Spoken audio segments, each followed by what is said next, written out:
Welcome to Kwik Brain, bite-sized brain hacks for busy people who want to learn faster and achieve more. I'm your coach, Jim Kwik. Free your mind. Let's imagine if we could access 100% of our brain's capacity. I wasn't high, wasn't wired, just clear. I knew what I needed to do and how to do it. I know Kung Fu. Show me. Welcome back. How do you remember people's names? This is a big one, right? Have you ever met somebody, they give you their name, and then seconds after the handshake breaks, the name just disappears out of your mind? Where did it go? Or maybe you're talking to somebody whose name you really should know because you recognize their face, you don't know where you remember them from, and what makes it worse is when that person has the nerve to remember your name. Or maybe you're talking to the same person and somebody comes up who you know, and you're in a position where you have to introduce these two people. Or maybe you're at the gym and you're on the treadmill and somebody walks by and you recognize this person. They say hi, and you, for the life of you, you don't remember their name. And that's what this episode is all about. This coaching session is all about answering the common question that we get in our private Facebook group, Kwik Brain, and it's how do you remember people's names? And if you haven't joined Kwik Brain yet, you could go to kwikbrain.com. It's free. It's our free community where you can get show notes and you could post questions for me to answer in future episodes.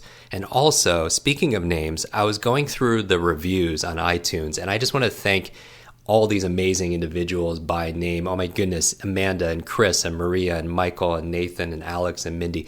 Thank you everybody who took the time to be able to go to iTunes and leave a 5-star review and their favorite comments about what they're learning in these episodes, because what that allows us to do is to help more people. As you know, I'm on a mission because I grew up with a brain injury and I grew up with learning challenges. My goal is to be able to help as many people around the world have better, brighter, quicker brains, and because I know what it's like to struggle. And specifically with these reviews, it allows us to help more people, and especially in this area I struggled with is around remembering names. I was so horrible at remembering names. What's the message that we send to somebody when we forget their name?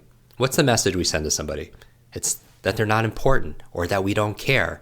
Now, is that true? Of course not, right? I think the most important business etiquette, networking skill, even just a human being skill, is the ability to confidently remember someone's name. And that's the challenge. And so people don't care how much you know until they know how much you care. And a person's name is the sweetest sound to a person's ears. And that's what we're going to be talking about in this episode. So I'm going to give you my 7 brain hacks on how to quickly remember names. Now, if you haven't already, make sure you listen to episode number 2, which is all about improving your memory now, because in there I shared the 3 tips, brain hacks, if you will, on how to overcome and fix forgetfulness. So you want to refer back to that if you haven't listened to prior episodes. Now, what are the 7 different ways on how to be able to remember people's names? I'm going to give you 7 ideas really quickly, and we'll maybe go into deeper episodes later on. We'll go deeper into other episodes in the future. And so what I want you to remember, next time you're going to an event, a conference, a wedding, where you're going to be surrounded by individuals and you want to put your memory cap on, you want to activate your Kwik Brain, I want you to look in the mirror, and as you're fixing your makeup, you're fixing your clothes, I want you to say to yourself, I am going to be suave. I'm going to be suave. The B stands for believe. The B stands for believe, because Henry Ford said, if you believe you can or believe you can't, either way, what? You're right. If you believe you can or believe you can't, either way, you're right. And here's the thing. A lot of people come to me and they say, oh, Jim, I'm just so horrible at remembering names. I'm getting older, or I have this. I can't remember this. And what they're doing is they're fighting for their limitations. And here's the thing. If you fight for your limitations, you get to keep them. And so you need positive, powerful beliefs to be able to do positive and powerful things in the world. Because here's the thing. All behavior is belief driven. All behavior is belief driven. What does that mean? In order to get a result in your life, in any area of your life, your health, your relationships, your finance, your career, you need to do a behavior, right? And in order to do that behavior, though, you need an empowering belief that allows you to do that behavior. And so if you believe that you're not good at remembering names, you're not going to be able to do the behavior that allows you to get that kind of results. And so be conscious of your limiting beliefs. And what I would do for this because Dr. Daniel Amen, the famous brain doctor, calls them ants, killing ants, automatic negative thoughts. Because here's the thing. I remember I was preparing for a marathon. I read this chapter and it said this verbatim, and I've said this before, but just to reinforce it, because review is a powerful memory tool. It said this: your brain is like a supercomputer, and your self-talk is a program it will run. So if you tell yourself you are not good at remembering names, you will not remember the name of the next person you meet because you program your supercomputer not to.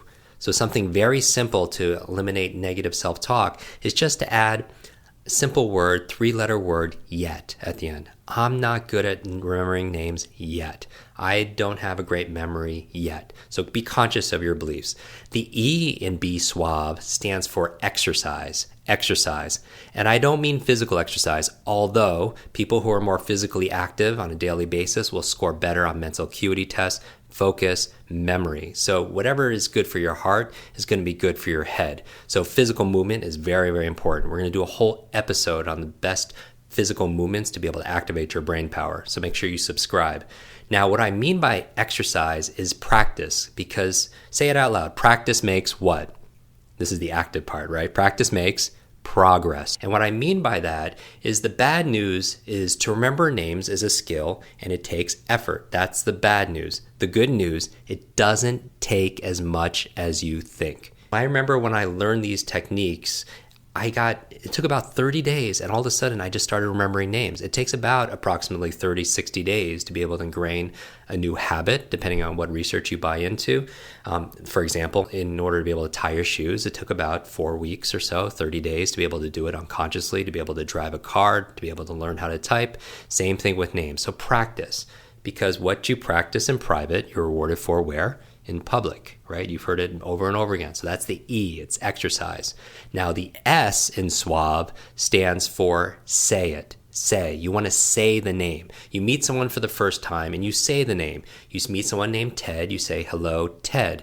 Now the reason why you say it is it means you get to hear it twice, right? Once from the person and then once from yourself. The other reason why you want to say it is sometimes you want to make sure you heard it correctly, because you don't want to have a 20-minute conversation with Ted and say goodbye, Ed, right? So it's better to get corrected up front. So you want to be able to say the person's name. Very, very simple. The U in Suave stands for use the name. You want to use it in the conversation. Now notice I say use it, don't abuse it. Right? It would be, Mary, it's nice to meet you. Mary, do you want to grab lunch? Mary, what do you want to talk? Mary. That would be an abuse. I'm saying it, use it 3 or 4 times in the context of the conversation, and you'll get amazing results. Now, the A in Suave stands for ask. What's everyone's favorite subject? You know, it's not travel and it's not television. It's themselves, right?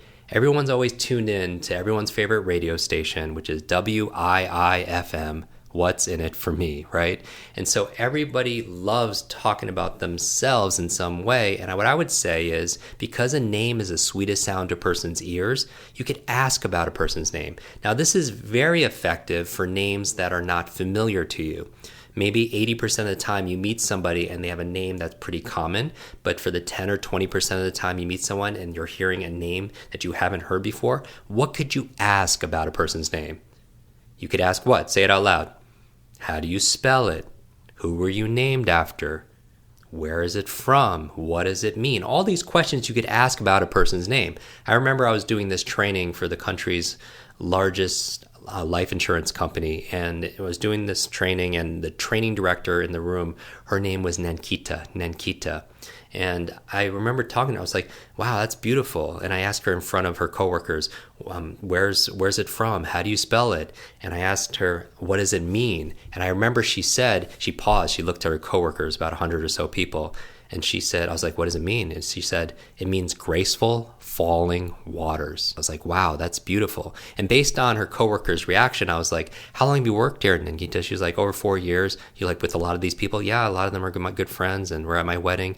And I said to the group, I said, raise your hand if you knew that's what her name meant. How many people raised their hand? not one person. And so that created a connection that's there because remember, a name is the sweetest sound to a person's ears. So you could ask about it. The V in SWAV stands for visualize. How many of you are much better with faces than you are with names? Is that you? You go to somebody and you say, hey, I remember your face, but I forgot your name. You never go to someone and say the opposite. You never go to someone and say, hey, I remember your name, but I forgot your face. There's a Chinese proverb that goes, what I hear, I forget. What I see, I remember. What I do, I understand. So what does this mean? If you tend to remember what you see, then try seeing what you want to remember. So for example, if a person's name is Mark, imagine you're putting a check mark right on their forehead.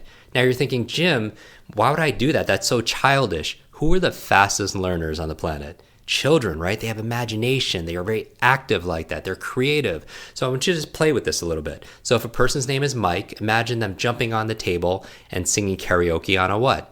On a mic, right? A microphone. If a person's name is Mary, imagine you meet Mary and for a split second, you imagine she's carrying 2 lambs underneath her arm, right? Underneath her arms, Mary had a little lamb, right? Or remind you, because that's how the brain works, off of reminders. If a person's name is Carol, you can imagine what? Maybe they're Christmas caroling. So that's the V is visualize. And finally, the E in SWAV stands for end. You leave saying goodbye, ending with their name. Because if you could walk into a room and meet those same 10 strangers and leave saying goodbye to every single one by name, who are they all going to remember? They're all going to remember you. Want to double your brain speed and memory power? If you'd like to learn rapidly and get ahead faster, I'd like to give you my brand new Kwik Brain Accelerator program. You will discover exactly what I teach my clients to learn, read, and remember anything in half the time. There is no charge. It's my gift to you for being one of our subscribers. That's kwikbrain.com. Or simply text the word podcast to 916-822-7246 and we'll send you a direct link. That's 916-82-BRAIN. Growing up struggling with learning challenges from a childhood brain injury, it's been my life's mission to help you have your very best brain so you can win more every single day. Now, want more Kwik Brain? Here are 4 ways to fast track your results and lock in what you just learned into your long-term memory. Remember fast. F-A-S-T. The F stands for Facebook. You're not alone on this journey. I invite you to join our free private online group. There you can connect with me, your fellow brain lovers, links to resources, and even submit your questions for me to answer in future episodes. Go to kwikbrain.com. That's Kwik brain.com. The A stands for apply. Act on what you learned today. Remember, knowledge is not power, it's potential power. It only becomes power when you use it. So use what you just learned. The S stands for subscribe. Don't miss the next episode and other free brain training. And finally, the T stands for teach. You want to learn faster now? The key is to lock it in right away by teaching it to someone else. When you teach something, you get to learn it twice. Here's a simple way to do that. Leave a review on iTunes. Leave a review with your biggest takeaway from this episode. You could also post and share this podcast on your social media. It helps us spread our mission of building better, brighter brains. And of course, tag us so our team can properly thank you. Hashtag KwikBrain, Kwik Brain. Mine is at Jim Kwik, Kwik, on Instagram, Facebook, and Twitter. So, what does FAST stand for? Facebook, apply, subscribe, teach. I'll see you in our next episode of Kwik Brain. Until then, remember, you are faster and smarter than you think.